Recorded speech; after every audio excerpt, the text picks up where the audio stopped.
हमारे साथ हैं आईआईटी वाले बाबा अभय सिंह। स्वागत है अभय जी आपका। हर हर महादेव। ये नया लुक, ये नया अवतार, अभी तक आपको पूरी दुनिया ने दाढ़ी में देखा, लेकिन अचानक आपने अपना ये लुक बदल दिया, क्यों? करता रहता हूँ वैसे मैं पहले भी। लेकिन मेरे को जब मैं यात्रा पे गया था तो महादेव ने ऐसी दो ही चीज बोली थी। यही तो बस एक जगह पे एक ही रात रुकना है और सिर्फ आगे बढ़ना है, मतलब चाहे कितना भी चल पाए तू, 1 किलोमीटर या 2 किलोमीटर भी चलेगा। और कोई तेरे पे कंडीशन नहीं है।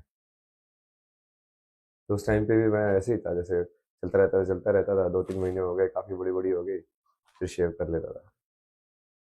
तो अभी वो शेव करने का वो वक्त आ गया चेंज होने का। लेकिन जब से आपको दुनिया ने देखा, सोशल मीडिया ने देखा, पूरी दाढ़ी में जैसा लुक था वैसा देख रहे थे, लेकिन आज ऐसा क्या मन में आया कि आपने सोचा कि नहीं, इसको अब बदल दो? नहीं, महादेव बोलते हैं ना। जैसे कल रात को मैंने दिए लगाए, ठीक है। उसके बाद एक बंदा मेरे से मिलने आया और आके बोलता है कि 10 मिनट पहले मैं गाड़ी में वही बोल रहा था कि ईश्वर वहां मिलेंगे जहाँ पे अंधेरा होगा और दिए जल रहे होंगे। और मेरे कमरे में पूरा अंधेरा है और दिए जल रहे हैं। सोचो ना, कोइंसिडेंस। तो तुमको ट्रस्ट करना होता है कि जो महादेव बोल रहे हैं तो उसको करते जाओ। तो उन्होंने बोला कि हाँ ठीक है, कल ये शेव करना, ऐसे ऐसे करना।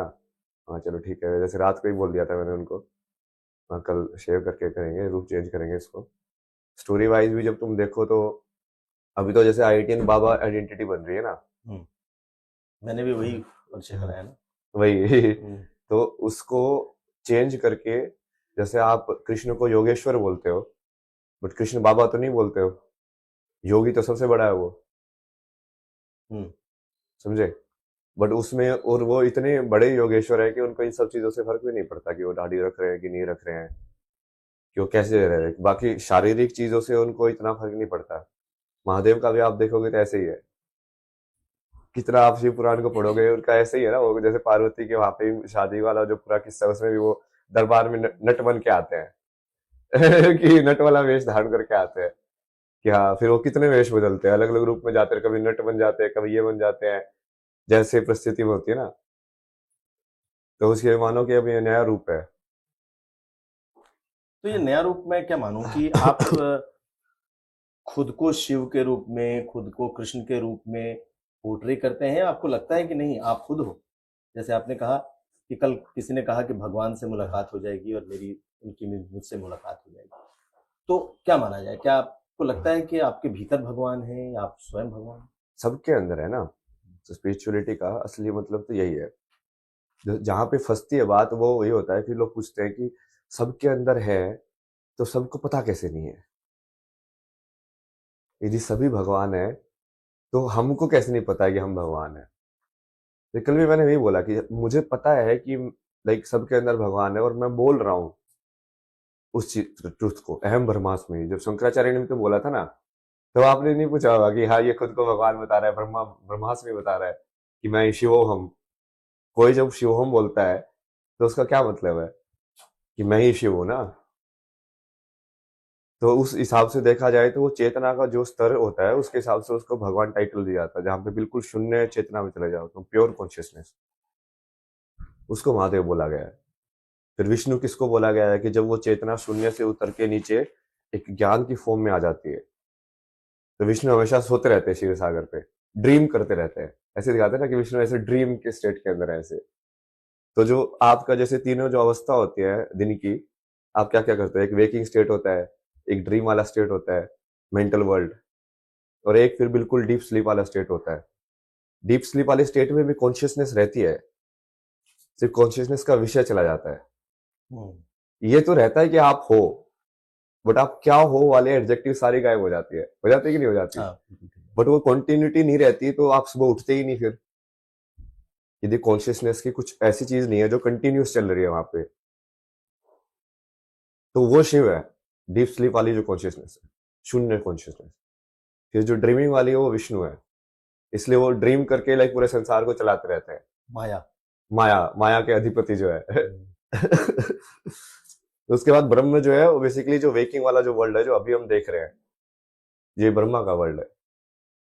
तो जब आप इसको समझते हो तो आपको समझ में आता है कि एक्चुअली में तो ये चेतना के ही रूप है, जिसको ब्रह्मा विष्णु महेश बोला गया है।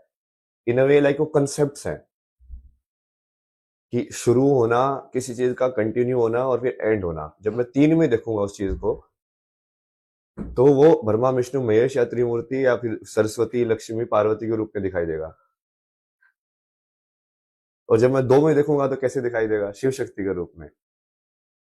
क्योंकि अब क्या है, अब उसमें कुछ स्टार्ट और एंड नहीं हो रहा है, अब वो काल के बियॉन्ड हो गए हो। क्योंकि स्टार्ट और एंड मतलब जो समय जो है वो तीन में एग्जिस्ट करता है ना, पास्ट प्रेजेंट और फ्यूचर। उसको दो में एग्जिस्ट नहीं करा सकते आप। उसके लिए तीन होने चाहिए स्टेट्स, समय की डेफिनेशन को वैलिड होने के लिए।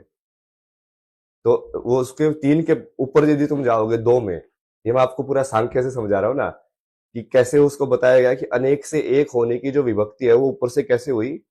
जब ईश्वर ने संसार रचा तो कैसे रचा गया। और अब जो स्पिरिचुअलिटी है कि वो वापस से आप उस पाथ को ट्रेस करके वापस से ऊपर कैसे पहुंचो उसी एक के पास। तो जिस पाथ से तुम नीचे जा रहे हो, फंसे हुए हो, उसी पाथ को तुमको रिट्रेस करके ऊपर जाना है। तो वो स्पिरिचुअलिटी बोलते हैं उसको। तो मैं अगर पूछूं आपसे कि आप स्पिरिचुअलिटी के किस स्तर पर हैं? लोग तो कहते हैं कि ये घमंड भी है आपका, कि कह सकते हैं कि आप खुद को भगवान कह रहे हो।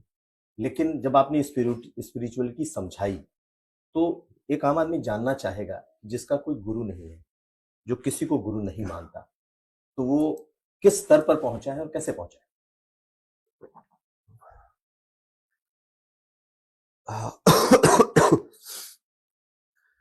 जिसका कोई गुरु नहीं है वही तो स्वयंभू है, शिव। शिव, जो खुद से अपने आप को बनाते हैं। स्वयंभू होने का मतलब समझो आप, कि वो इंसान जब तक उसके अंदर वो एक्सपीरियंस नहीं होगा तब तक उस चीज को मानेगा ही नहीं। जब तक वो ज्ञान उसका ज्ञान नहीं है तब तक वो उसको ग्रहण ही नहीं करेगा। वो स्वयंभू है क्योंकि वो उसका ज्ञान कहीं दूसरे सोर्स से आया ही नहीं है। सब कुछ इंटरनली उसने पाया है। उसने डायरेक्टली ज्ञान को स्टडी करके पाया है। इस तंत्र को समझने के लिए उसने किताबें इतनी नहीं पढ़ी, उसने डायरेक्टली इस तंत्र को ही पढ़ लिया है। लेकिन कहते हैं कि गुरु के बिना ज्ञान नहीं है। जब तक कोई गुरु नहीं मिलेगा तब तक शायद आप उस स्तर पर नहीं पहुंच पाओ। गुरु तो है ना मेरे, कितने गुरु हैं। जैसे जय कृष्ण मूर्ति को मैं पहला गुरु मानता हूँ, जिनकी वजह से मुझे वो ब्रेक थ्रू रियलाइज हुआ कि हाँ इसके परे कुछ चीज है। फिर उसके बाद वो पूरी स्ट्रक्चर को समझने के लिए जैसे मैं सदगुरु के आश्रम में गया, तो वो भी उनको तो मैं बहुत ओपनली गुरु मानता ना। उसको तो उनका तो फोटो, मैं वॉलेट गुम गया लेकिन उनका फोटोग्राफ हमेशा साथ में रहता था। सदगुरु का। हाँ हाँ हाँ। एक वही फोटो रखा था मैंने कि हाँ नहीं नहीं ये, क्योंकि मेरे को बीच में समझ में आया कि जैसे यदि मुझे इस रियलिटी में ग्राउंड करना है तो गुरु ही है जो ग्राउंड करा सकता है तुमको। गुरु ही है जो तुमको वेरीफाई कर सकता है कि ये सत्य है, क्योंकि गुरु का ही माना जाता है। समझे? वो ऑलरेडी गुरु है, मतलब वो एनलाइटन है। यदि वो बोल दे कि हाँ ये जो बोल रहा है ये बिल्कुल सही बोल रहा है, तब वो शिष्य वेरीफाई हो जाता है। तो आप वेरीफाइड शिष्य हुए या नहीं हुए? नहीं नहीं, मैं तो फिर महादेव के हिसाब से चलता हूँ ना। वो बेसिकली मेरा तो ऐसे ही कि वो डायरेक्टली मैंने पूरा सरेंडर करके रखा ना उनके विल को हिसाब से। तो अब वो वेरीफाइड मेरा इंटरनल होता है, मतलब सेल्फ वेरीफाइड। अगेन स्वयंभू जो होगा वो दूसरों की वेरिफिकेशन पे डिपेंड नहीं करेगा। इसलिए शिव को भगवान उनको देखना, उनको फर्क नहीं पड़ता था। वो किसी भी रूप में घूमते थे, अघोरी बन के घूमते थे, ऐसे बन के घूमते थे, बट उनको दुनिया वाले देख के टैग कर रहे थे। कि शिव ऐसे हैं, शिव ऐसे हैं, शिव ऐसे हैं। एक्चुअली में तो शिव अनंत है। जो नहीं है वो किसी भी रोल को आप कर सकता है फुलफिल। उनको आप यदि माँ बाप बना दो तो भी वो डिटैचमेंट से पूरी कर सकता है। उसको तुम लाइक रुद्र वाला काम दो तो भी वो डिटैचमेंट से पूरी कर सकता है। वही है ना कि संसार का कोई भी कर्म उसको पकड़ नहीं रहा है, तभी उसको बोलेंगे कि वो त्रिगुण से ऊपर पहुंच गया है, निर्गुण हो गया है, बिना गुण का हो गया है। और जो निर्गुण है वो कोई भी गुण बेसिकली जो जरूरत पड़ने पे उसको एक्टिवेट कर सकता है फिर, क्योंकि वो खाली है। जो खाली है उसके अंदर फिर जो भी चीज भरी जाएगी वो उस जैसा ही बन जाएगा। तो जैसे मैं यहाँ पे आया तो अब आपके हिसाब से एडजस्ट हो गया, कि हाँ थोड़ा मॉडर्न वैसे वाला है, तो हाँ खाना भी वैसे ही मिलेगा। Coffee, black coffee. Coffee, black coffee, वही। तो अभी जैसे मैं रियलिटी में थोड़ा समाज के दूसरी वाली उसके अंदर एंटर कर रहा हूँ ना अभी, कौन तो सा? उसके लिए जो थोड़ा मतलब है तो आध्यात्मिक, बट इतना ज्यादा वैसा ट्रेडिशनल वाला स्टाइल नहीं है, मतलब कि तुम सब कुछ पूरा वैराग्य छोड़ दो। पर पूरे वैराग्य में तो था ही ना मैं, मुझे तो फर्क ही नहीं पड़ता था अपने शरीर को। इतनी सारी प्रॉब्लम्स होती थी मेरे शरीर में ना, कि रैशेज ये सब, मैं तो चलता जाता था पूरे टाइम। तो कहला महादेव बोल रहे हैं तो चलते जाओ यार, चलते जाओ। अभी जैसे कान छिदवाया, इसमें भी उन्होंने बोला था पानी मत लगने दो, फिर वो गंगा स्नान कर रहे थे तो पानी तो लगेगा ही लगेगा। हम्म। अब कहाँ से तुम तेल लेके आओ, कहाँ से ये सब करो। वो ठीक है, मैं महादेव बोलते कि ठीक है अभी इस पे जरूरत है नहीं, ध्यान नहीं है, तू टेंशन मत ले, सब ठीक हो जाएगा। तो ठीक है, सब सही हो जाएगा। तो आप खुद को बिल्कुल निर्लिप्त रखना चाहते हैं, कहीं किसी चीज में लिप्त नहीं रखते। और अगर आपके लुक को इस वक्त देखें जो हम चर्चा कर रहे थे, तो अपने आप को आपने बदल दिया, कान में कुंडल पहन लिया। कुंडल तो बहुत सारे फैक्टर्स है ना उसके। हाँ। जैसे मैं ये सारी चीजें इसलिए नहीं करता कि कोई सन्यासी करता है, मैं ये सारी इसलिए करता हूँ कि क्योंकि वो आध्यात्मिकता के अंदर उन सब टूल्स का यूज है, कि तुम तिलक कैसा लगा रहे हो, किस टाइप की ऊर्जा तुम एक्टिवेट कर रहे हो, कहाँ कहाँ पे टच कर रहे हो। जैसे वो चक्रास पे जनरली भस्म लगाते हैं कि यहाँ पे लगाए, यहाँ पे लगाई, यहाँ पे लगाई, ऐसे लाइक वो वैसे वैसे तुम ना ध्यान रख रहे हो उनका, एनर्जी पॉइंट्स का। फिर जो जो चीज लगा रहे हो आप, उसकी एनर्जी लगा रहे हो, मतलब कि वो यहाँ पे इंटरेक्ट हो रही है ना, वही तो हो रहा है। फिर आप कोई स्किन पेस्ट लगाते हो स्किन का, तो वो आपकी स्किन के साथ इंटरेक्ट तो करता ही है। जैसे तिलक लगाओगे, तिलक भी इंटरेक्ट करेगा एनर्जी के साथ। और फिर बाद में उसके बाद जैसे माला वगैरह पहनना या धोती पहनना, मतलब मेरे को तो वो फंक्शनल लगता है, इसलिए मैं करता हूँ कि यार ये ज्यादा फंक्शनल चीज है। मतलब उसको वही बोला ना कि मेरा तो सारा ज्ञान खुद से ही होगा, मैं चाहता ही नहीं कि वो बाहर से आए, जो कि फिर मैं उसमें बन जाऊंगा ना। मतलब जो पूरी तरीके से मोक्ष है वो तो महादेव ही है, और वो महादेव होने के लिए तुमको वो निर्वाण षटकम जैसा ही होना पड़ेगा, न गुरुम न शिष्यम। वो कंडीशन ही है, क्योंकि यदि तुम सबको एक साथ एक बराबर नहीं देख रहे हो, तो तुम कभी वो लाइक पूर्णता की तरफ नहीं जा पाओगे।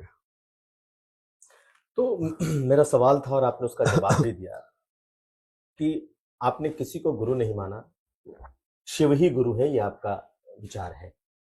लेकिन आपने सदगुरु की बात की, तो आप सदगुरु से कभी मिले, या सदगुरु को सिर्फ सुन करके पढ़ करके आप उनको अपना उन्होंने आपने गुरु माना जब भी माना?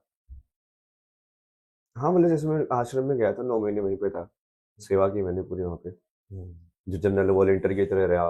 हम्म, वहाँ पे जैसे खेत में काम करना होता है, कभी कभी सेव सोल के स्टिकर चिपकाने होते हैं गाड़ियों के ऊपर। हम्म, तो पूरे दिन सामूहिक साधना में करो, फिर इन्फॉर्मेशन सेंटर पे बैठ के सारी इन्फॉर्मेशन बताओ कि हाँ इस मंदिर में ऐसा है, वहाँ पे जाना देखना, ये ऐसा खान वहाँ पे मिलेगा। लोग पूछते हैं ना एक बारी करने के लिए। फिर सीखा वो बाकी सब चीजें भी, उससे बेसिक मुझे समझ में भी आया कि आश्रम सिस्टम में सब काम कैसे करता है। क्योंकि मैं तो इस लाइक मेरे को जो अटेंड हुआ था, मैं तो बिल्कुल फ्री लाइक समझ में, पाथलेस पाथ के थ्रू जाके वो कहीं ना कहीं वैसे हो गया। मैंने तो कोई स्ट्रक्चर यूज ही नहीं की। तो स्ट्रक्चर में यूज करके क्या वो चीज को हासिल किया जा सकता है, किया जा सकता है, तो कैसे होनी चाहिए वो स्ट्रक्चर। तो उनका आश्रम काफी बढ़िया एग्जाम्पल है उसका, कि हाँ कैसा होना चाहिए एक पर्टिकुलर आश्रम, कैसे वो संस्कृति को वापस से एक आइडियल केस स्टडी बोल सकते हैं ना आप। जैसे एक पायलट होता है गाँव का, कि हाँ मॉडल विलेज, तो मॉडल आश्रम उसको आप बोल सकते हो। वो क्योंकि वो तो हेवन है। मैं जब मैं वापस आया तो उनको वही बोल के आया था मैं कहा, जैसे मैं जा रहा हूँ अभी, बट ये तो हेवन है, अब हेवन में बैठा रहूंगा तो ठीक है। क्योंकि वहां पे जैसे जिस इंसान को पूर्णतः समझ में आए, उसके लिए तो कोई दिक्कत ही नहीं है, सेवा करना ये सब करना तो वो तो मजे से करेगा, और करेगा बल्कि। अब वो खाना वाना बढ़िया खिला रहे हैं, रहने की जगह दे रहे हैं, तुम अपना धर्म का काम कर रहे हो बैठे बैठे, और तुमको क्या चाहिए, और शांति है पूरे आश्रम में, एनर्जी बढ़िया है। तो आपकी विरक्ति फिर वहां कैसे होगी? वहां से क्यों विरक्त होकर निकल पड़े? कर्म करना पड़ता है ना पूरा। तो महादेव ने भी बोला ना कि ये यहाँ पे रह के तो, लेकिन संसार तो वैसा नहीं है ना, तुझे तो संसार के बीच में जाके उस लोग को जगाना है। मैं उनको भी यही बोल के आया था कि आप लोग एक काम करो ना, ये फोर्ट को संभालो, हेडक्वार्टर को यहाँ पे ना, मैं अभी एवेन्यू लाइन्स के बीच में जाता हूँ। अंदर ना, मतलब हाँ जो लोग इस चीज को वहां पे, तो जैसे वही लोग आएंगे ना जो कहीं ना कहीं एक्सेप्ट करते हैं उस चीज को, स्पिरिचुअलिटी को। तो एक लाइक माइंडेड लोगों के बीच में हो तुम। बट कितने सारे लोग हैं जो वही बाहर से गाली देते रहते हैं, वो क्या है, और वो सब हो क्यों रहा है, वो सब चल क्यों रहा है। तो मैं लगा कि हाँ मेन मैं वर्ल्ड में घुसता हूँ। और फिर वहां जाके मैं उस चीज को लाइक वो फैला के, या जो है बहुत पहले से प्लान था ना ये, जैसे कि आग कैसे लगानी है, हर जगह जाके टच कैसे करना है। तो आप एक यायावर की भूमिका में हैं, चारों तरफ घूम करके, देख करके, महसूस करके, शिव जहां जहां है, जिस जिस फॉर्म में है, आप उस तरीके से खुद को रखते एग्जैक्टली, सूत्रधार बोलता मैं उसको, कि मैं सारे सूत्रों को एक पिरोने का काम कर रहा हूँ लाइक। हैं। किसके लिए? धर्म के लिए, धर्म और मेरा जो कर्म है, जो कि मुझे वो फील होता है इसलिए।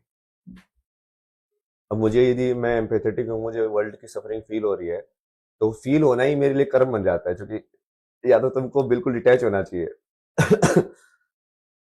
असली तो बाद में उनको तो फर्क ही नहीं पड़ेगा, डिस्ट्रैक्शन हो, चल चल रही है कि नहीं चल रही है, उनको फर्क क्या पड़ता है यार। उनके लिए तो समान है सब, मौत और जीवन समान है उनके लिए, क्योंकि उनको पता ही है कि जो चीज मरती ही नहीं है उसका मौत और जीवन क्या होगा। एक गुरु के आश्रम में रहना, एक सेवादार की तरीके से रहना, गुरु की आश्रम के पूरी व्यवस्था को समझना, उसमें जुड़ के रहना, और उसके बाद अचानक अघोरी हो जाना। आप भटकते हुए काशी पहुंच गए, काशी में काशी के घाट पर भटकते रहे, और अघोर, तंत्र मंत्र, अवघड़, इनके बीच फिर कैसे पहुंच गए? इनका वो क्या तो मैं एक्सपीरियंस करना था? यात्रा के टाइम पे भी मिलता था बहुत सारे लोग।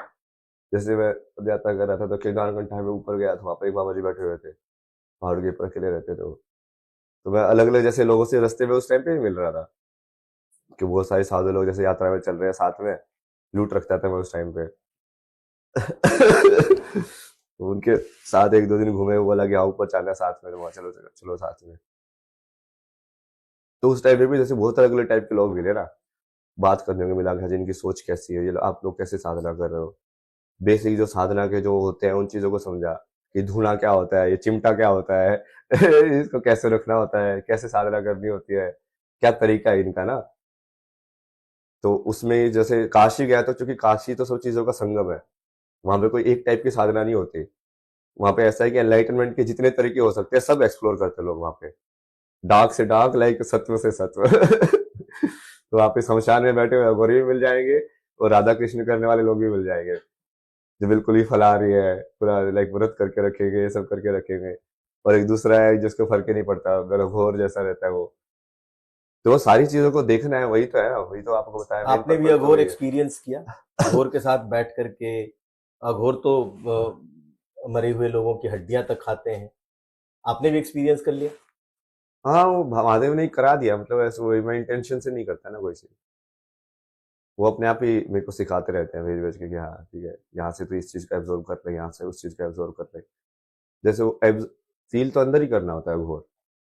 अघोर मतलब कि बेसिकली तुमने जो बची कुची चीज थी जिसके अंदर भगवान नहीं देखा था, उसके अंदर भी भगवान देख लिया। अब तुम फल के अंदर बोल रहे हो कि फल खाने से भगवान मिलेंगे, तो फिर हड्डी खाने से भगवान क्यों नहीं मिल सकते? है तो उसी धरती माँ का हिस्सा हो। बट वो बहुत ही अलग चीज है ना, उसको आप उसके सिविलाइजेशन के साथ नहीं जोड़ सकते। इसलिए जो महादेव है वो हमेशा लाइक उनको रेबल माना गया है, सिविलाइजेशन के एंटी, कि जो रूल को फॉलो ही नहीं करता है। क्योंकि उसको क्यों फॉलो करना है, वो मुक्त है। जिसको मुक्त पता चल गया, वो क्यों फॉलो करेगा सोसाइटी के नियम? तो उनके लिए बेसिकली वो सारा, वो ये पूरा संसार एक तंत्र जैसा है, कि इसको बस समझने के लिए है वो। बुरा सच्चा, अच्छा बुरा, ये सब कुछ नहीं है, कि हाँ ये इसको नहीं करना है, ये ऐसा नहीं करना है। बट वो सब अहंकार से नहीं हो रहा है, बस वही अंतर है। अभय सिंह जी, आप तो समझ रहे हैं आध्यात्म क्या है, भगवान क्या है, भगवान के रूप क्या है, किस स्तर तक आध्यात्मिकता है, लेकिन आपको दुनिया क्या समझ रही है? आपने कभी इस चीज को महसूस किया? दुनिया मेरे असली स्वरूप को तो कभी नहीं देख पाएंगे, वो मुझे पहले ही ज्ञात हो गया था। सबसे बड़ी इस पे यही वो रहता है, कि तुम यदि फर्स्ट रहते ना, ये मुझे कॉलेज के टाइम पे बहुत फील होता था, क्या? कि जो फर्स्ट रहता है वो अकेला रहता है। फर्स्ट होने का मतलब ही वही है, कि वो अकेला नहीं रहेगा, तो वो कहीं ना कहीं शेयर्ड हो गया ना, वो फर्स्ट कैसे हुआ? तो लाइक यार, राजा होना तो बहुत अकेले होने वाली चीज है, कि तुम भी इतनी पावर होल्ड कर रहे हो कि नीचे वाले लोग जो है वो कहीं ना कहीं लालच में है, उसमें पढ़ने के उनके चांसेस रहेंगे ही रहेंगे, तो तुमको वो पावर ही अकेला कर देगी वहां पर।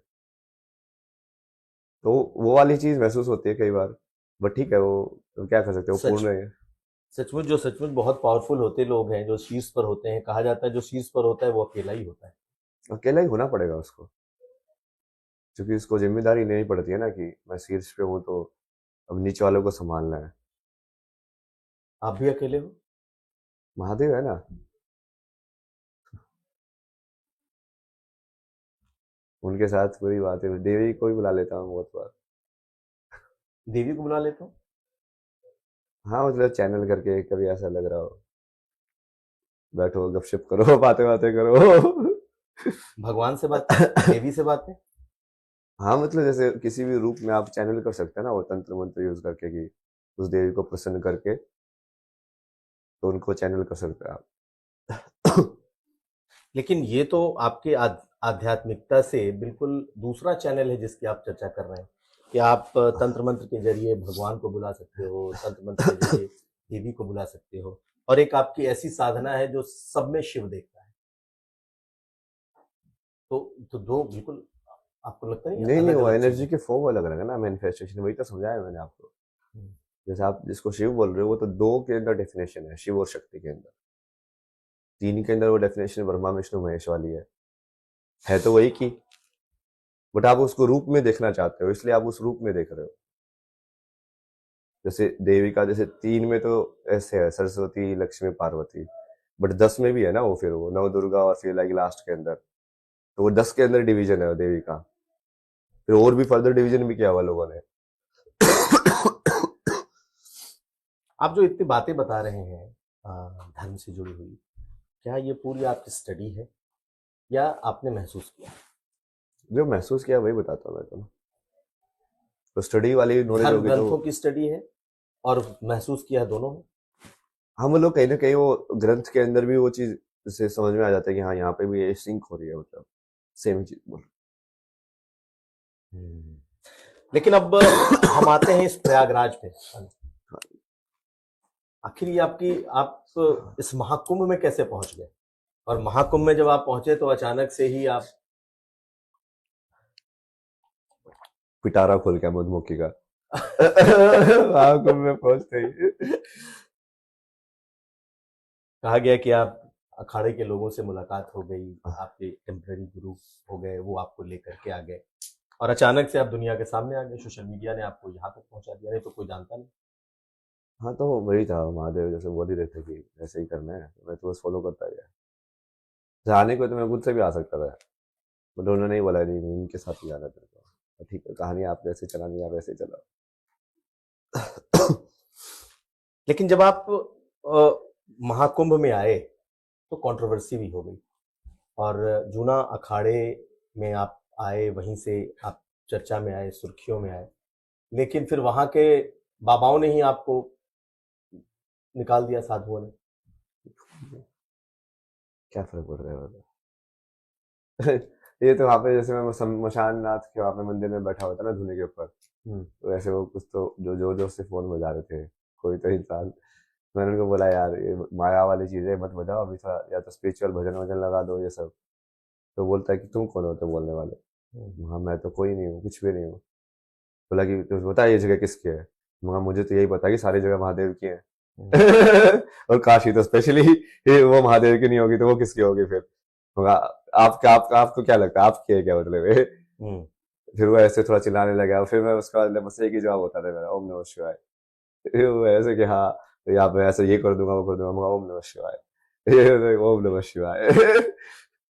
तो ये सब चीजें तो पहले भी हुई ना, ये तो मैं बहुत नॉर्मल लिया मेरी लाइफ में फेस करना। लोग होता ही है हमेशा हर जगह पे जाके ना, जब वो सत्य को देखते हैं तो कहीं ना कहीं, क्योंकि मेरा प्रेजेंस ही लोगों के अहंकार को किल करता है कि ये कैसे? इंसान एग्जिस्ट कैसे कर सकता है ऐसा इंसान। तो उनको लगता है कि यार हमने क्यों नहीं किया जो इसने किया, इसलिए उनके अपनी लिमिटेशन है, उनको वो दिखता है कि यार ये सब चीजें हो सकती है यदि तुम एक्चुअली में एक संकल्प करते तो। तुम सिर्फ एक्सक्यूज बना के रह गए अपनी लाइफ के अंदर।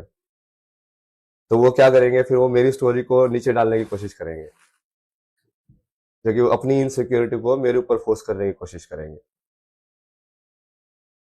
उन्होंने आपको आपके रूप में नहीं समझा।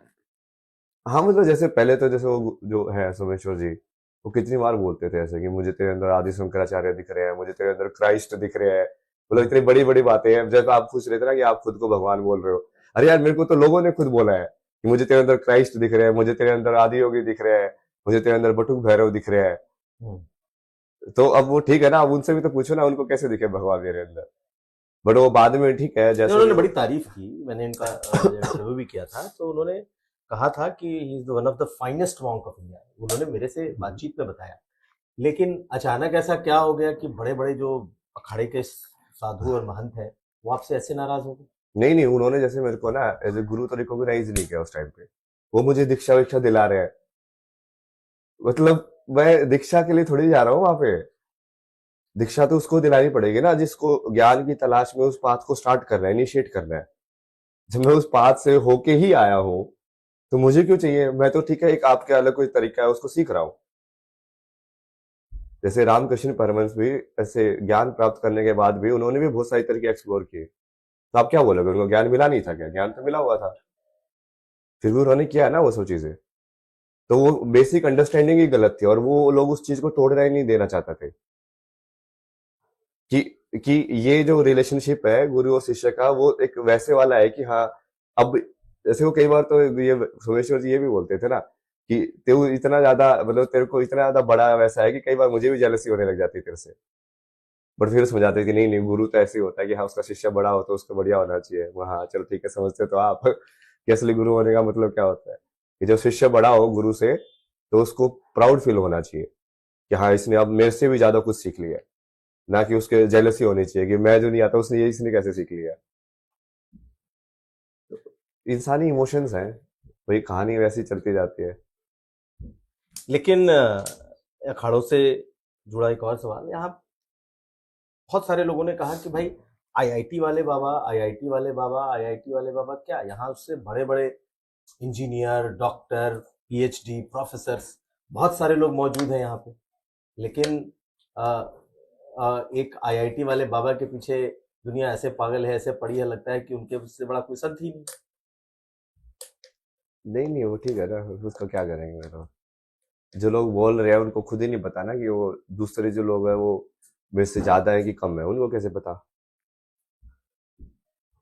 उनको ये कैसे श्योर है कि मैं टॉप पे नहीं हूँ? कि ज्ञान के मामले में, आध्यात्मिकता के मामले में मैं सही में टॉप पे नहीं हूँ बाकी सारे बाबाओं से? क्योंकि जो स्पिरिचुअल के पाथ में चला ही नहीं है वो दूर से बैठ के कैसे जज कर सकता है? तो जो मोस्ट ऑफ द जनता तो सिर्फ बाहर के साइंस के थ्रू जज करती है कि इसके पास इतने फॉलोअर्स है तो मतलब ये होगा सही है इसके पास ऐसे कपड़े पहनता मतलब ये सही है, ये ऐसे इंटरव्यूज ने ऐसे जवाब दिया मतलब ये सही है। उनको इंटरनली थोड़ी समझ में आता है स्पिरिचुअलिटी क्या होती है। तो आपका ये जो रूप है, नया रूप, नया स्वरूप जो अभी हमें दिखाई दे रहा है, ठीक है, आप सब में शिव हैं कहते हैं, ये कब तक रहेगा? यानी ये, क्योंकि आपका जो ये फेस है, आपकी बहुत सारी पुरानी फोटोज सामने आई, कॉलेज के दिनों की, नौकरी के दिनों की, आपके अपने सोशल मीडिया पर किए हुए पोस्ट, लाइव, तो ये क्या ऐसे चलेगा फिर दाढ़ी बढ़ा लेंगे? ओगड़ जैसे रहता हूँ ना मैं, लाइक मेरे कोई चीजों से इतना फर्क नहीं पड़ता, मतलब क्या। लेकिन आपको आपकी जटाओं से, आपके अपने बाल से तो मोह है, प्रेम है। नहीं नहीं, करने को तो मैंने तो अपने पाथ पे ना इतनी इतनी चीजें छोड़ी है ना महादेव के बोलने पे। लेकिन जैसे राधा मिली थी मेरे को, मैं मुझे स्टोरी मैंने लाइक वैसे चेंज किया, मगर इस काम ये कार्य ऐसे करते रहे, इस अवतार में राधा से शादी करा देते हैं। सारी टाइमलाइन बनाई मैंने सब कुछ, और महादेव ने मना कर दिया, लेकिन नहीं आगे बढ़। हाँ ठीक है, छोड़ दिया महादेव, जाओ, आपके लिए ये भी छोड़ दिया तो राधा मिली थी और आप शादी करना चाहते थे? हाँ मतलब वैसे ही प्लॉट किया था मैंने हाँ। कि इस जन्म में करा देते ना, मतलब पिछले जन्म में तो नहीं हुई थी नहीं, पिछला जन्म आप क्या देख पाते हैं, देख सकते हैं? आपने देखा है? महसूस होता है ना, मतलब वो पूरा कि तुम वही यादें, तुम्हारी यादें हैं वो। पिछला जन्म के बारे में जो आपने इस्तेमाल किया, मैं आपसे पूछ लूं कि क्या आपने अपने पिछले जन्म को जाना है, देखा है? हाँ तभी तो बता रहा हूँ मैं। क्या क्या था? यही सब, आप जो कहानी, कृष्ण की कहानी देख रहे हो, राम की कहानी, बुद्ध की कहानी, हम्म। मेरी कहानी तो डॉक्यूमेंटेड है ना सारी सब जनों की कहानी सबको पता है। नहीं, लोगों को नहीं मालूम है कि आखिर अभय सिंह जो आईआईटीएन है और अब पूरी तरीके से आध्यात्म की राह पे बढ़ चुका है, बाबा बन चुका है, वो पिछले जन्म में क्या था? कृष्णा ही हो ना मैं, कल की। कल की? कल की तो विष्णु का अवतार, दशावतार। दशावतार। तो आप पिछले जन्म की बात बता रहे हैं या पिछले जन्म के भगवानों की चर्चा कर, मतलब भगवानों की आप चर्चा कर रहे हैं, ईश्वर की चर्चा? नहीं नहीं, मतलब एक ही बात है ना वो। कल की जो होगा वो वही तो श्री राम था फिर।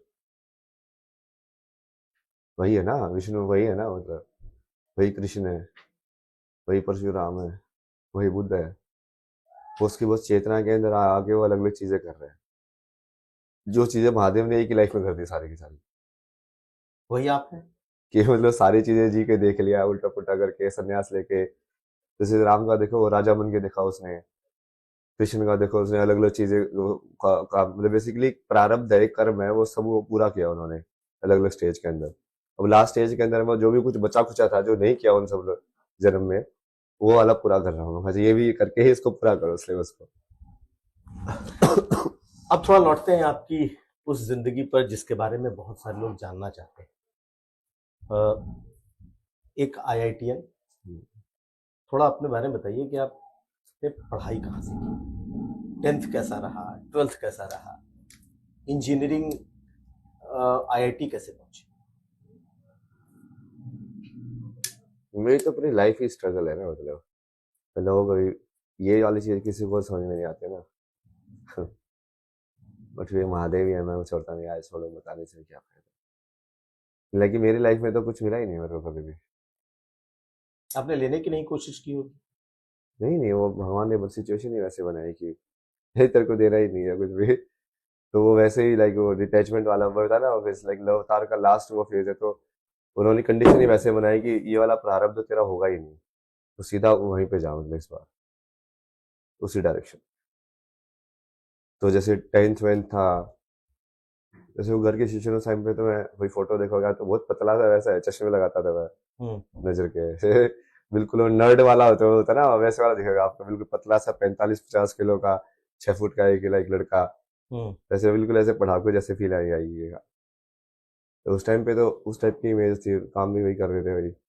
बट वहाँ पे भी मैं बहुत कविताएं लिखी, जैसे 11वीं में बहुत कविताएं लिखी मैंने हिंदी के अंदर। पेंटिंग्स वगैरह बहुत की उस टाइम पे।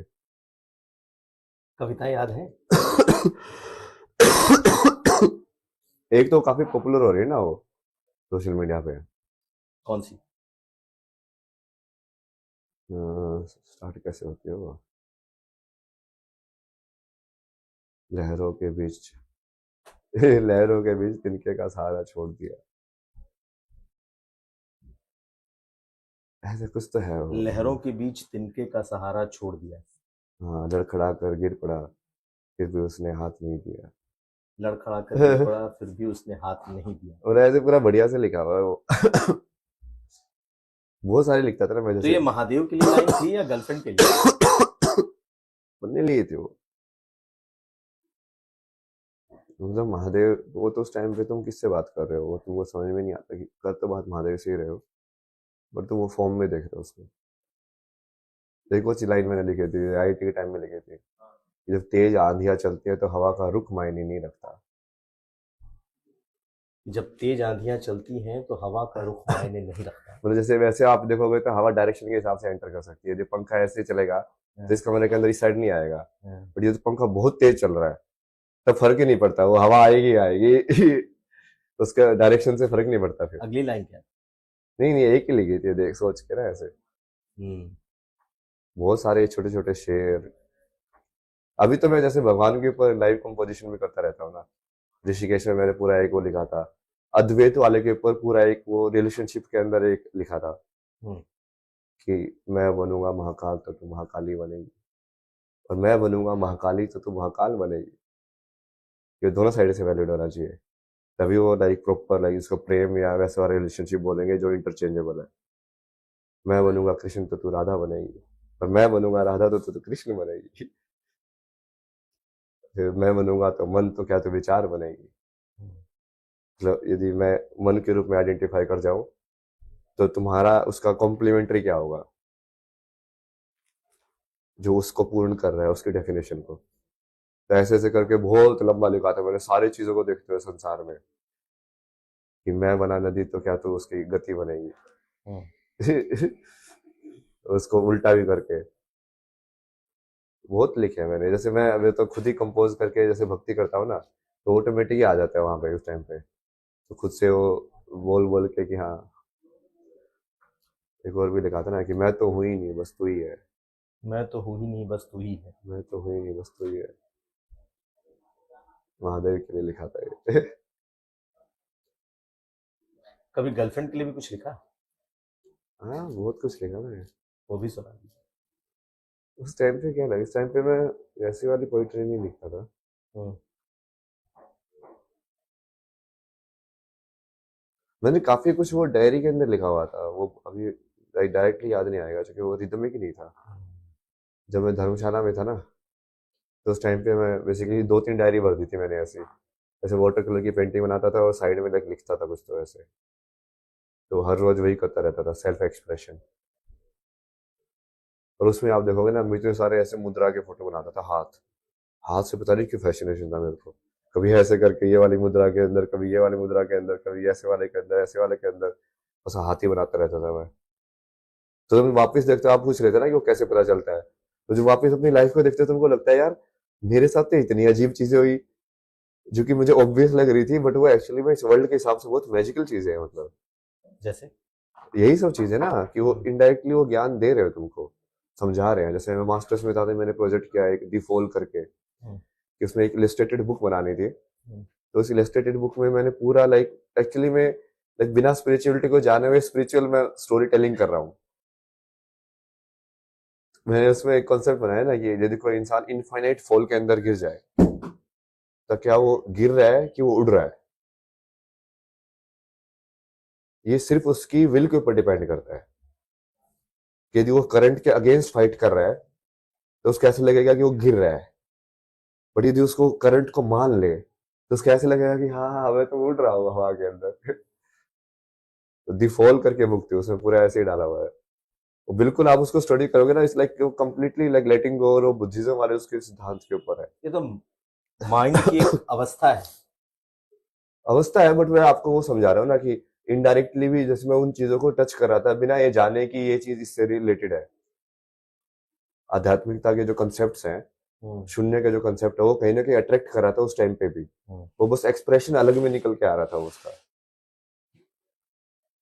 आप इंस्टाग्राम पे मेरा पुराने पढ़ोगे ना तो एक जैसे एक बनाया था मैंने स्काई वाले फोटोग्राफ्स के साथ लिखा था ना कुछ तो कि everybody sees the good memories of you the stars in your memories but nobody sees the dark sky जो कि बैड मेमोरीज है जो डार्कनेस है उसको कोई नहीं देखना चाहता है। बट वो जो स्टार्स जो चमक रहे हैं उसको सब लोग देखते हैं जो तुम्हारे अंदर अच्छा ही है। ये तो बहुत बड़ी जर्नी है ना भाई। उस जर्नी पे हम आते हैं, लेकिन जो मैंने चर्चा की स्कूल में, मैंने सुना आपको 90% से ऊपर मार्क्स, 12th में 90% से ऊपर मार्क्स, फिर आईआईटी कैसे हुआ? ये कितना रहा? 2005 में शायद आपने 10th किया। 2005 में 10th किया वहीं से वो लॉरेंस स्कूल करके होता था झज्जर के अंदर अभी भी है शायद।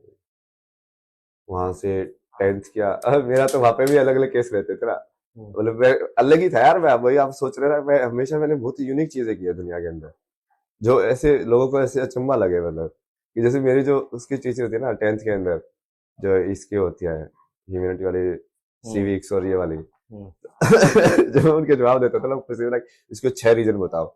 मैं इतनी सारी किताबें पढ़ता था कि मैं उसके मुझे 15-20 याद होते थे। तो मैं जैसे 5 नंबर का क्वेश्चन है उसमें 6 ही पूछे 5 ही पूछे कि एक का एक पॉइंट देंगे वो मैं लिख देता था 15-20। तो वो जैसे एग्जाम से पहले मेरे को जाके बोल रही है ना कि भाई काम करना ना ज्यादा मत लिख रहा ज्यादा से ही मार्क्स करते हैं। मैं ये कैसे दुनिया जो ज्यादा ज्ञान से मार्क्स काटती है। जब मुझे ज्यादा पता है तो मैं ज्यादा लिखूंगा ना। तो ऐसे उल्टी पुल्टी चीजें होती थी वैसा सोचो कि ज्यादा की वजह से लोग मेरे को आगे टीचर आगे बोल रहे कि यार नहीं ध्यान से लिखना ना जितना है उतना ही लिखना। तो मार्क्स कितने आए आपको 10th में? 10th में तो 93 93%। ट्वेल्थ? 12th मेरी 92.4। लेकिन सुना कि आप आपने कोई वैसा तय नहीं था कि आप आईआईटी जाओगे और अचानक से फिर ये चीजें तय हो गई और आपने पहले ही अटेम्प्ट में इनफैक्ट क्रैक किया। क्या था ये कहानी? क्या थी ये कहानी? मैं दूसरे अटेम्प्ट में किया। पहले अटेम्प्ट में जैसे मैंने स्टार्टिंग में तो आईआईटी का नाम ही नहीं पता था। तो जैसे 11th क्लास में 12th में ऐसे कोई तो बंदा आया, ऐसे स्कूल में उसका उन्होंने गेस्ट लेक्चर वगैरह लगवाया। तो वहाँ पे भी एक मैजिकल स्टोरी हुई थी ना, उससे ऐसे ऐसी में आगे कोई तो प्रॉब्लम थी क्या ऐसे ये सोल्व करके लेके आओ। अब मेरे को तो पता ही नहीं था कि कम्पिटेटिव ये सब क्या होता है, बट मुझे लगा कि जिसकी प्रॉब्लम है इसको सोल्व करते हुए घर गया, उसको पूरा मेरे दिमाग के अंदर सेव किया प्रॉब्लम को। तो फिर लाइक माइंड के अंदर वो सोल्व हुई, ड्रीम के अंदर सोल्व हो गई। उसको मैंने डाल दिया और वो सपने के अंदर मेरे को समझ में आ गया कि इसको कैसे सोल्व करना है। तो अगले दिन मैंने जाकर उसको दिखाया और वो इतना लंबा मेथड था कि वो वैसे कॉपी तो हो ही नहीं सकता, क्योंकि वो इतना लंबा मेथड था, वो कहीं पे दूसरे बुक में था ही नहीं कि ऐसे भी हो सकते हैं भाई। तो उसको पता था कि हाँ इसने खुद से ही किया है। बट वो फिर वही है ना, वो भी खुश हो गया, बोला कि हाँ सही है तो करो, मेरे से पढ़ो। तो धीरे धीरे पता चला आईआईटी के बारे में। फिर 12th में जैसे मैं कोचिंग में लिए गया फोर्स वोर्स करके। अब ये सब चीजें करने के लिए मुझे घर पे पूरा सत्याग्रह करनी पड़ती थी हर चीज के लिए। क्यों? जो कि उनको फर्क ही नहीं पड़ता था किसी भी चीज से। तो ये मान लो तुमको कोचिंग में एडमिशन लेना है तो तुमको 3 दिन खाना छोड़ना पड़ेगा, ताकि उनको समझाने के लिए कि भाई हाँ मेरा करा दो। क्योंकि उनको सोच ही पता नहीं क्या है, उनको ना कुछ पता है दुनिया के बारे में, ना फिर उनको दूसरे के हिसाब से। नहीं तो कोई तो जो माँ माँ बाप होते हैं, माता पिता होते हैं, तो चाहते हैं कि मेरा बेटा आईआईटी करे। नहीं वो उनको ऐसा कुछ नहीं है ना, वो आगे भी बताऊंगा ना मैं। हाँ। तो उस टाइम पे भी जैसे कॉरेस्पॉन्डेंस का किया, वो सब किया, फिर फाइनली वो लेकर गए मेरे को दिल्ली। तो वहाँ पे वो, लेकिन वो सिर्फ कॉरेस्पॉन्डेंस का कोर्स मिला, वो लेट हो गया था ज्वाइनिंग में।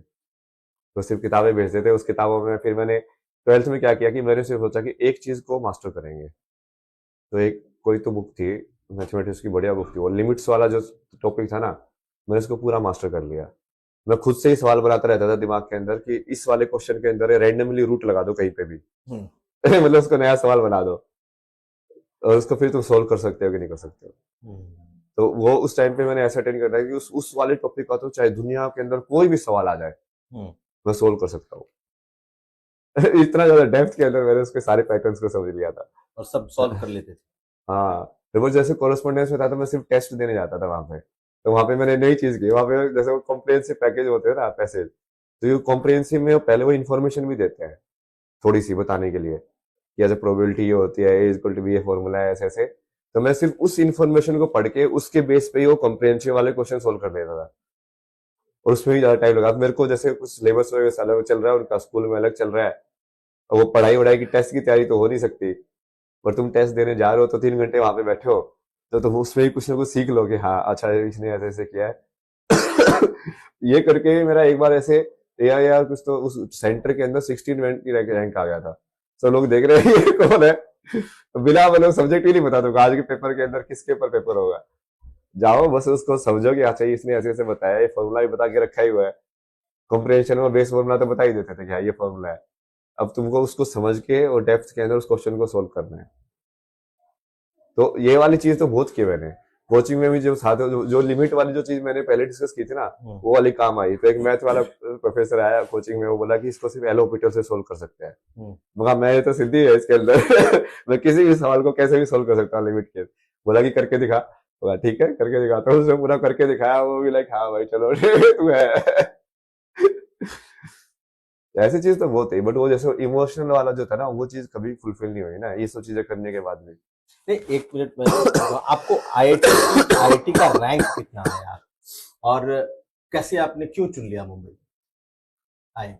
उसके बाद जैसे दिल्ली गए, जैसे 12th के बाद तो जैसे एनआईटी का काउंसलिंग के लिए कुरुक्षेत्र गया, बट वहां पे देख के मैंने बोला कि नहीं मैं यहाँ नहीं जाऊंगा। मुझे और पड़ जाना है, ये मेरे लिए नहीं है।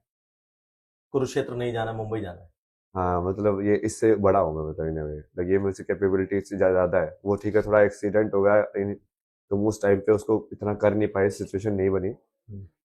बट मेरे को जब इतना समझ में आती है, तो वो अपॉर्चुनिटी दी जाए सीखने की, तो मैं काफी बढ़िया से सीख सकता हूँ। तो ड्रॉप करने का निर्णय हुआ, उसमें भी वो पेरेंट्स वाला जैसे कोई साथ में नहीं था, सब मना कर रहे थे ड्रॉप करने में। कुरुक्षेत्र ड्रॉप करने पे मना कर रहे हैं? नहीं नहीं, एक ईयर ड्रॉप करके एक पढ़ने year? के। फिर वो भी खुद से फिर से वो सत्याग्रह कि नहीं नहीं नहीं नहीं मुझे करना है, मुझे करना है, फिर से रोटी अच्छा, वोटी छोड़ो, फिर से सब कुछ करो।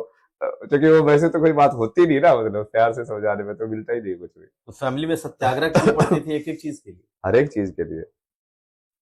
फिर वो उन्होंने करके फिर कुछ अरेंजमेंट हुई, कहीं एडवर्टाइजमेंट में वो दिल्ली का कोई सेंटर का नंबर निकला, फिर वहां पे गए, फिर पूरा सेटिंग वेटिंग हुई, कमरा वमरा मिला, फिर जाके दिल्ली में बैठ के पढ़ाई की पूरी। तो रैंक कितना आया था आपका, आईआईटी का रैंक क्या था? 731 था ना, हम्म। या 731। फिर वहां पे ऐसे ही था कि वो ये सब दूर जाने के लिए ही था, मतलब कि घर से थोड़ा दूर जाना है, शांति चाहिए, तो वो मुंबई चूज किया उसकी वजह से। फिर एरोस्पेस वो कि कौन सी चीज ब्रांच जो है वो नाम के हिसाब से बढ़िया है और रैंक के हिसाब से ही मिल रही है, तो अपना एरोस्पेस सही है, एरोस्पेस में आ गई। लेकिन कहते हैं कि बड़ी पर्सनल लाइफ आपकी फैमिली को लेकर, जो आप बता रहे हैं कि हमेशा सत्याग्रह करना पड़ता था हर चीज के लिए, तो आज भी परिवार को लेकर के आपके विचार ऐसे हैं जो कि समाज एक्सेप्ट नहीं करता जिसे। समाज का तो मतलब ही वही है ना, समाज हमेशा ट्रुथ का, कृष्णमूर्ति ने नहीं बोला है, society will never let truth come, क्योंकि जो ट्रुथ है, यदि ये ट्रुथ आध्यात्मिकता का ट्रुथ की ये सब माया है, तो सबसे पहले सोसाइटी के स्ट्रक्चर को ही तोड़ती है कि अद्वैत है, सब से समान है, तो सोसाइटी के अंदर जो हायरार्किकल स्ट्रक्चर है उस पर तो हमला करती है वो। सोसाइटी नहीं चाहती ना सब समान हो क्योंकि इसमें वो मजा आता है उनको ऊपर नीचे खेलने में, कि ये अमीर है, ये गरीब है, ये ऊपर है, ये नीचे है, तो वो सोसाइटी तो ऑब्वियसली अपोज करेगी उस चीज को, जब सत्य दिखेगा तो। लेकिन माँ बाप तो कहते हैं, माँ बाप तो भगवान का स्वरूप होते हैं, और आपने विद्रोह अपने मिलेंगे माँ बाप से ही कर दिया। एक कॉफी और। नहीं नहीं कॉफी आपने तो विद्रोह अपने माँ बाप से ही कर दिया। विद्रोह नहीं किया ना मैंने किसी से, माँ बाप के रूप में मैं वही उसको सेपरेट आइडेंटिटी में आइडेंटिफाई नहीं कर सकता, वो वैसे भी नहीं कर सकता मैं, नहीं तो वो शिव का चेतना मेरी ब्रेक हो जाएगी।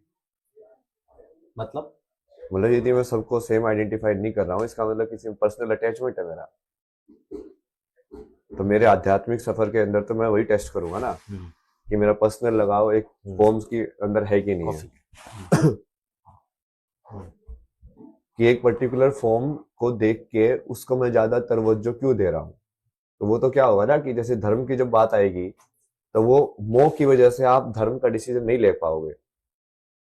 जैसे जो न्यायाधीश होता है, मान लो उसका सामने उसका बच्चा जो है वो ट्रायल के अंदर हो, तो क्या वो न्यायाधीश बनेगा कि बाप बनेगा? समझे? यदि वो बायस्ड है तो कभी भी वो न्यायाधीश बन ही नहीं सकता, कभी भी वो ऊपर वाले रैंक पे बन ही नहीं सकता, उसको तो समान देखने पड़ेंगे सब। तो इसीलिए आपने उस रिश्ते को ही खत्म कर दिया। नहीं नहीं, मैंने कुछ खत्म और जिंदा नहीं करता ना, मैं जो है वो है।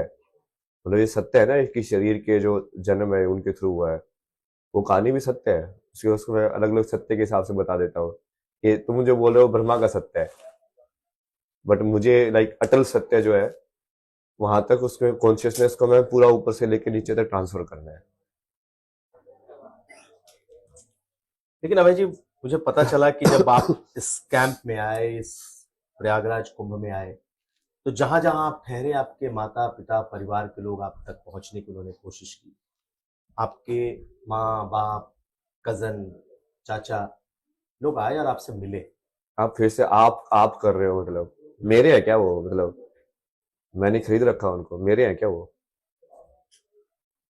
कितना डिटैचमेंट है। नहीं नहीं, आप बताओ ना, आप के बोल रहे हो बार बार, तो क्या मेरा अधिकार है उनके ऊपर? बताओ नहीं भाई, माँ बाप है तो एक नॉर्मल इंसान के तौर पर मैं तो यही पूछूंगा ना, आप जिस नहीं स्टेट नहीं, में। मैं आपसे डिस्कशन ही कर रहा हूँ ना, हाँ। इस चीज को समझने के लिए कोशिश कर रहे हैं ना। हम्म, जैसे आपने बोला ना कि आपके माँ बाप आए, हम्म, और वो पहले 4 दिन जब तक मैं वायरल नहीं हुआ था, तभी मैं कुंभ के अंदर ही बैठा हुआ था, तब तो ढूंढते हुए नहीं आए थे। और मेरा ऐसे भी नहीं है कि मैं कुछ गुप्त रह रहा हूँ, मैं सब कुछ रील डालता था पूरे टाइम, कि हाँ मैं यहाँ पे जा रहा हूँ, मैं ये कर रहा हूँ, पूरा डिस्कशन में सब कुछ होता था, मेरी लाइफ लाइक पब्लिक थी उस टाइम पे भी। तो वो किस वजह से हुआ, आप उसको देखो ना। तो किस वजह से हुआ? वो तो आप सिर्फ पॉपुलैरिटी की वजह से है, उसमें कोई वो तरीका है ही नहीं उसमें कि उनको अभी एकदम से क्या चेतना हो गई कि एकदम से कैसे वो माँ बाप बन गए, अभी तक कैसे नहीं थे वो। तो उनको फिक्र थोड़ी हो रही है, फिक्र होती तो ये सब चीजें बिना कैमरे के, जब मेरे को कुछ था नहीं मेरे पास, तब करते ना वो फिक्र। तो आपको लगता है कि आपके माता-पिता ने ही आपको छोड़ दिया है या आपने अ अ, उनसे एक तरीके से छोड़ कर के विरक्ति ली? नहीं नहीं, भगवान ने बेसिकली उनके थ्रू ही छुड़वा दिया मेरे को, कि जब मैं घर में था उन्होंने ऐसी सिचुएशन क्रिएट कर दी कि मेरे को इतना बुरा भला बोला, इतनी सारी चीजें बोली कि तू झूठा है, तेरे को तो डिप्रेशन में नहीं हुआ था, तू तो एक्टिंग करता था, मतलब इतनी सारी चीजें बोली ना उन्होंने। फिर एक बार इस चीज में भी गाली देते थे कि तेरे को डिप्रेशन नहीं हुआ, और उल्टा पागल भी बोलते थे। मतलब यार एटलीस्ट एक चीज में स्टक करता हूँ यार, या तो मैं बिल्कुल पागल हूँ, ये मेंटली सही नहीं हूँ, या फिर मैं डिप्रेशन का नाटक कर रहा था, तो हुँ। कम से कम वो बिल्कुल ही नेगेटिविटी होती है ना जिससे लोगों के अंदर। तो मैं तो उनका माध्यम बन गया वो निकालने का। भगवान का नाम जैसे मैं लेता था, तो उसके अंदर भी ये तो मोटा बन गया, ये तो बाबा बनेगा। जैसे किसी और कैसे ओल्ड लेडी आती थी, मैं उनको समझाता था कि जैसे मन जो होता है कैसे काम करता है, कैसे उसको शांत करना है, रिश्तों में आपको कैसे रहना चाहिए। तो वहां पे मजाक उड़ाते थे, तेरे बेटे ने भी संत बना देगा यो, मतलब कटाक्ष करे ना, समझ रहे हो आप। ये सब क्या है, अब वो किस नियत से आ रहे हैं, अब वो, अब बताओ मेरे को आप, क्या उनको भगवान दिख गए, क्या उनको ब्रह्म ज्ञान हो गया एकदम से, क्या हुआ, क्या बदल गया? कुछ नहीं बदला है। मैं तो बहुत टाइम तक घर के, जब घर से मैं चला गया, मतलब तो मैं वो मौसी के उसके ऊपर फ्लैट के ऊपर रहता था दिल्ली के अंदर, और वो कुछ ऐसा था ही नहीं कि मैं भागा हुआ हूँ। जब मैं उसी घर के स्ट्रक्चर के अंदर रह रहा हूँ, अपना काम करके, वहां पे मैं पूरी वैसे पूरा उस टाइम पे मैंने सारे इंटरनेशनल रिलेशन, सब देशों की हिस्ट्री बहुत पढ़ाई की। उस टाइम पे आप मेरी ट्विटर देखोगे ना, तो बहुत ट्विटर साधना भी करता था मैं, कि मैं टेस्ट भी करता रहता था कि कौन सा थॉट जो है वो मेरे को इफेक्ट कर रहा है, मतलब कहाँ पे तुम स्टक हो रहे हो, कहाँ पे तुम पॉजिटिव नेगेटिव एनालाइज कर रहे हो उसको। तो मैं बैठा रहता था, ये सब चेक करता रहता था। या तुम इंस्टाग्राम में देखो तो तुम विजुअली चेक कर सकते हो कि यदि किसी लड़की की फोटो देख के तो तुम कैसे लग रहा है कि नहीं नहीं मेरे मेरे पास होनी चाहिए, जो लालसा तुम्हारी है तो तुमको दिखेगी वो। या किसी घर का फोटो देख के कि हाँ अच्छा कहाँ पे तुम अटक रहे हो, कि कहाँ पे तुम्हारी स्क्रोलिंग जो है वो कंटिन्यूअस नहीं हो रही है। लाइक आई में जब तुम देखते हो तभी तुम सारी चीजों को समान मानोगे, बट तुम्हारी जो वासना है वो आई को तुम्हारी जगह पे रुकवा देगी, है ना। तो वो तुम टेस्ट कर सकते हो इंटरनली। तो उस टाइम पे भी कुछ नहीं था, उस टाइम के भी बाद में बोल के गया उनको कि हाँ मेरे को पदयात्रा करनी है। और पदयात्रा का तो मैंने पहले जो 3.5 साल बाद कनाडा में तभी बोला हुआ था कि मैं पूरी भारत का ट्रेवल करूंगा। उस टाइम मैंने 20 दिन की प्रैक्टिस भी की वहां पे।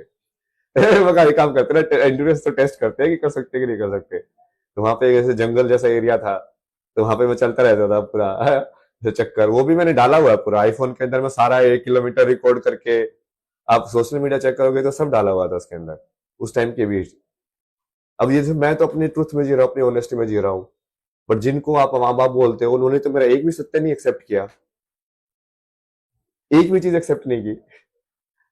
क्या चाहते थे आप उनसे? मेरे सत्य को माने, क्या चाहते थे मतलब क्या है। मैं कोई चीज बोल रहा हूँ कि मेरे एक्सपीरियंस में ये है, बट वो उनके एक्सपीरियंस में नहीं है, तो वो उनको मानना ही नहीं है। तो अभी आए थे मिलने आपसे? है मिलने मिलने नहीं आए ना, वो मिलने क्या आएंगे, वो क्या मिलके क्या करेंगे। आए, आपके साथ लोग बैठे? नहीं नहीं, वो सिर्फ इम्पोर्टेंस लेने आए थे अपनी। अब उनको फंस गए ना वो, अब सब लोग फंस गए ना एक्चुअली, क्योंकि इस पूरी उसमें जिन जिन लोगों ने मेरे पे डाउट किया ना, मैं सबको बोलता था कि मैं ही भगवान हूँ, मैं धर्म की स्थापना करूंगा। मैं देखो जैसे सदगुरु के आश्रम में भी जो स्वामी थे, मैं उनका जैसे मेरे से पूछ रहे थे ये मीडिया में तो क्यों करना चाहता है, मैं बोला कि देखो मेरे को वो ज्ञान तो है, अभी मैं बस बेसिकली नीचे वाली स्ट्रक्चर एनालाइज करके कॉज एंड इफेक्ट में एक ऐसा वो देख रहा हूँ कि जहां पे एक ऐसी ब्रिक मुझे मिल जाए बटरफ्लाई इफेक्ट वाली, कि मैं एक ईंट हिला दूं तो सारी ईंट हिल जाए दुनिया की। और वो मिल गई ना मेरे को वो ईंट कि एक ईंट से मैंने पूरी दुनिया की सारी ईंटें हिला दी। अभी देखो आप तो वो जो आग जो है वो सब जगह जाएगी। आपको लगता है कि आपने दुनिया हिला दिया?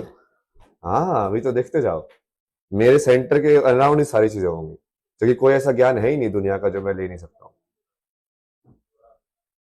मैं किसी भी इंसान के साथ किसी भी टॉपिक के बारे में बात कर सकता हूँ। ब्यूटी ब्लॉगर के पॉडकास्ट में जाके उसके हिसाब से भी बात कर सकता हूँ, किसी और के जाके लाइफस्टाइल के बारे में भी बात कर सकता हूँ, तो इंटरनेशनल रिलेशंस के ऊपर भी बात कर सकता हूँ। अब कैसे रोकोगे ऐसे इंसान को तुम? ये तो एक आत्माभिमान की भी श्रेणी में आता है, जब आप कहते हैं कि मैं ही भगवान हूँ, मैं सब कुछ कर सकता हूँ, मैं सब एक्सपीरियंस कर सकता हूँ। या तो आप उस अवस्था पर पहुंच चुके हैं जहाँ सचमुच जो जो जो ब्रह्म और मोक्ष की अवस्था होती है, या फिर लोग तो ये भी कहेंगे कि आप बिल्कुल एक ऐसे बाबा हैं जिनके अंदर घमंड भर गया है। हाँ, तो वो तो दिखेगा ही उनको ना।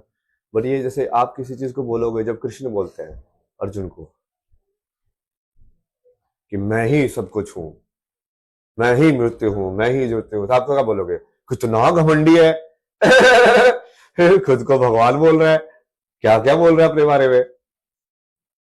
ऐसे थोड़ी चलता हो। तो आपकी बात ये लोग सुनेंगे तो कहेंगे कहाँ भगवान कृष्ण और कहाँ अभय सिंह। अभय सिंह भी वही बातें बोल रहे हैं जो भगवान कृष्ण कहते हैं।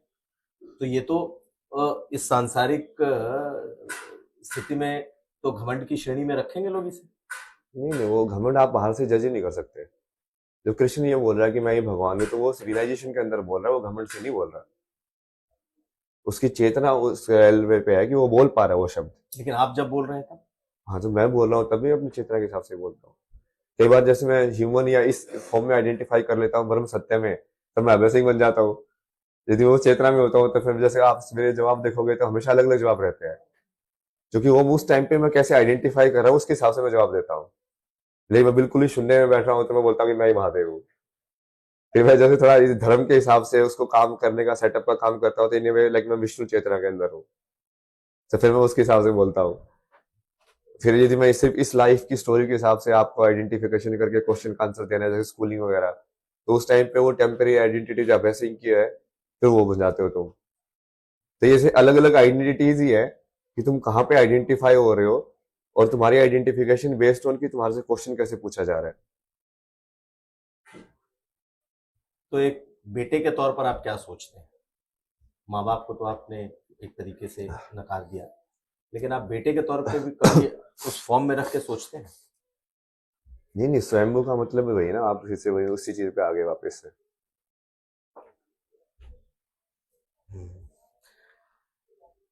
अभय सिंह जी, आपका आपको लेकर के बहुत तरह की बातें हुई। कई लोगों ने कहा कि ये बाबा नहीं है, इनकी मानसिक स्थिति खराब हो गई, पागल हो गए। तो आपने भी ये बातें सुनी होंगी, सुन रहे होंगे, क्योंकि एक मठ से दूसरे आश्रम, दूसरे से तीसरे। नहीं नहीं, ये तो प्लान के हिसाब से कर रहा हूँ मैं। ये प्लान है? सुमेश जैसे उनसे पूछ के आओ एक बार, क्या प्लान था? यही प्लान था कि 3-4 दिन वहां पे रुकेंगे, उसके बाद तुझे जहाँ पे जाना है, कि जिस कैंप में भी जाना है, जहां पे भी रहना है तुझे, तू पूरा कुंभ घूम। तू पूरा कुंभ देखने के लिए, सीखने के लिए आया है।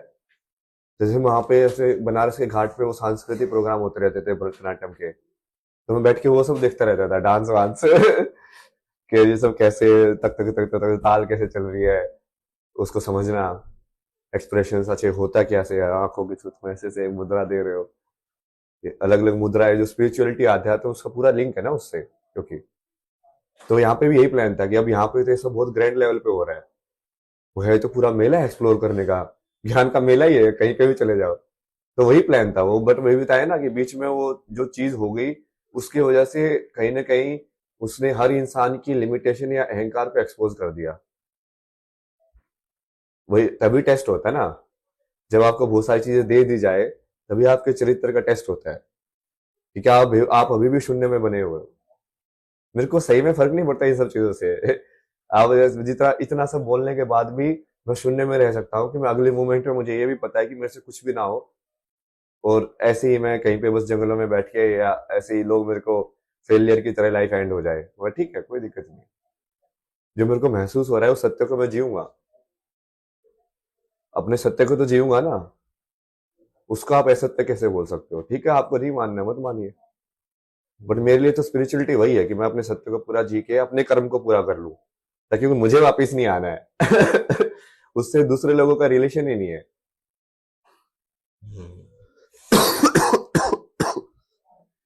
एक सवाल और कि कई लोगों ने ये भी कहा कि हैं तो बाबा, हैं तो किसी अवस्था तक पहुंचे हुए, लेकिन वही बाबाओं वाले नशे भी करते हैं, इसमें कोई दम है? नहीं नहीं, वो मेरे को तो नशा और ये सब चीजें देखनी ही नहीं है ना। मैंने बताया ना, जो बाकी 10 9 अवतार में नहीं हुआ वो इस वाले अवतार में पूरा कर लूंगा ना, सारी चीजें करके। तो महादेव जो है तो वो किसी चीज को लाइक ना तो रिजेक्ट करते हैं ना एक्सेप्ट करते हैं। और उनको जहर दोगे तो वो पी लेंगे वो।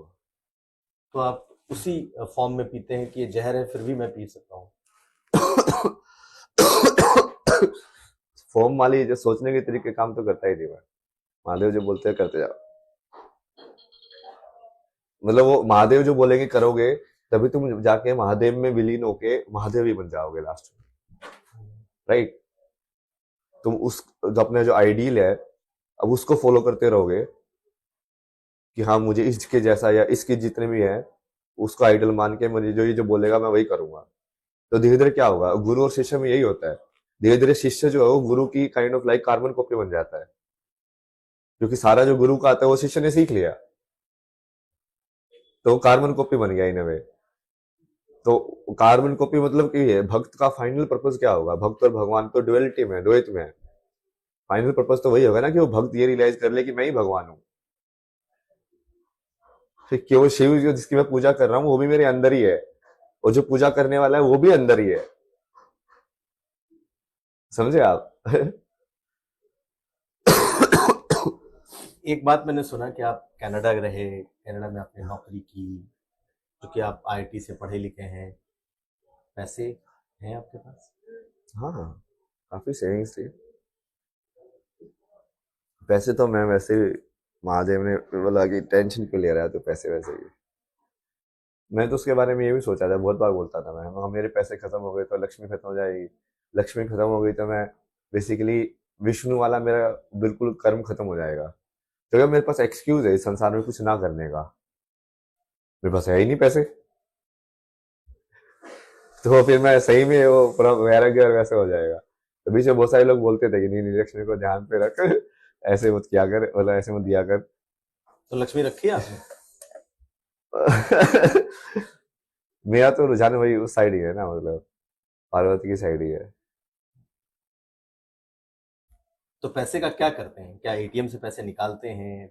हाँ, मतलब पहले तो पैसे एटीएम से निकालते थे। हम्म। और जो आप उनको बोलो काशी में तो बहुत सारे लोग ये वही है, बोलूंगा तो आप बोलोगे कि वो घमंड है, बट अब ठीक है लाइफ में मैंने किया है तो उसको बता ही सकते हैं इन्हें। क्या? लाइक वहाँ पे भी जैसे ये सोमेश्वर जी हैं, उनको भी मैंने बहुत हेल्प किया ना पैसे में भी। जैसे उनका कोई वहाँ पे डिसाइपल थी, बोला इसको फोन चाहिए, और ट्रैवल का काम करती थी, तो उनको 5,000 रुपये दे दिए उसी टाइम पे।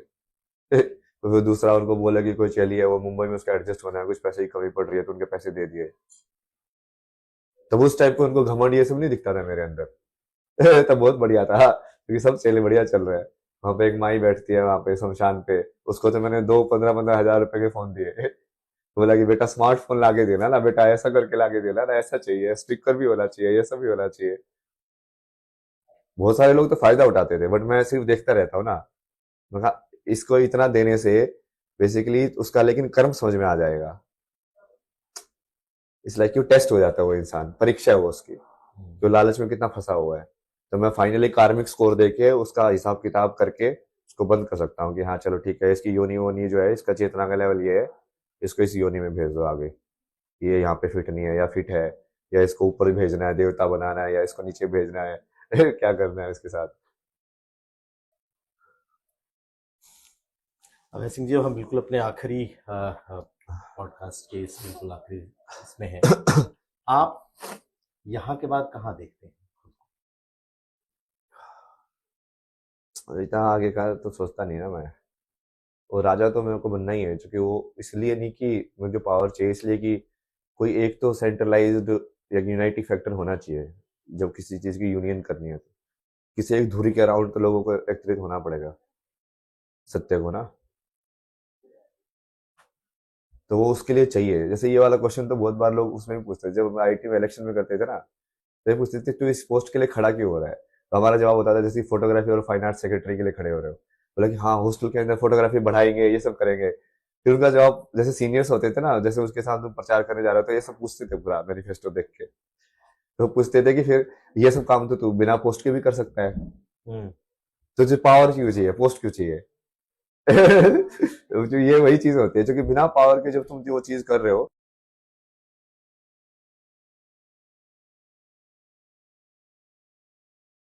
तो आपका जो सिस्टम का जो सपोर्ट मिलता है वो नहीं मिलता आपको। तो उसके लिए वही है ना कि किसी न किसी को तो लाइक हेड या राजा बनना ही पड़ेगा ऊपर, तो ये राजा का कौन सा फॉर्म आप बता रहे हैं? मतलब someone who takes responsibility of the world to run it आध्यात्मिक बेटर। World, spiritual world? सारे वर्ल्ड एक ही वर्ल्ड है वो, मतलब वो अकाउंटेबिलिटी जो होल्ड करे ना कि हाँ मैं रिस्पॉन्सिबल हूँ सब लोगों के लिए, उनका भला मैं सोचूंगा, वही इंसान राजा कहला सकता है ना,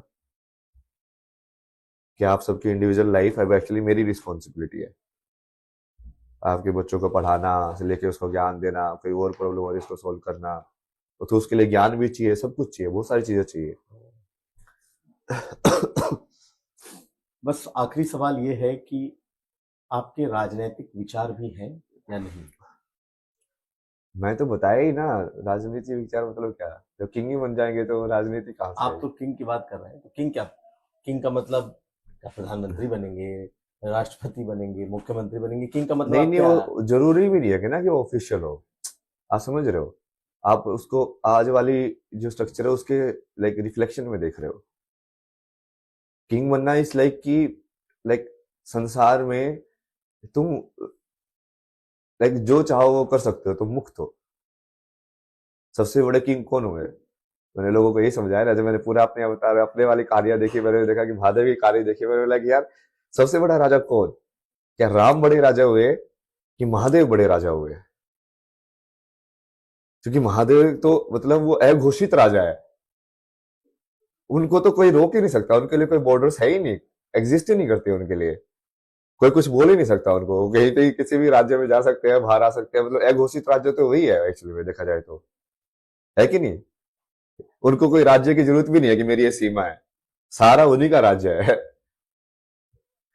तो असली में वो राजा होने का वो जो आप प्रैक्टिकली पूछ रहे हो, वो मैनिफेस्ट में कई बार क्या होता है, एब्स्ट्रैक्ट लेवल पे मैनिफेस्ट होता है, जैसे बुद्ध के फॉर्म में हुआ, तो उनका भी ऐसे डेस्टिनी में था ना कि वो बहुत बड़े राजा बनेंगे। तो बुद्ध का ऐसे वो साधु ने बोला तो उन्होंने क्या जवाब दिया, कि वो जरूरी नहीं है ना कि वो सब शस्त्र से ही वो सारे काम है, कि मैं राजा बन के अपनी सिर्फ लाइक अपने थॉट के हिसाब से भी मैं कॉन्शियसनेस के अंदर ऐसे एक हलचल कर सकता हूँ जो चेंज कर दे फॉर एवर उस चीज को। हम्म। तो वो अलग है, वो आप जैसे सोच रहे हो, आप थोड़ा पॉलिटिक्स और पावर के हिसाब से सोच रहे हो, मैं अलग तरीके से सोच रहा हूँ उसको।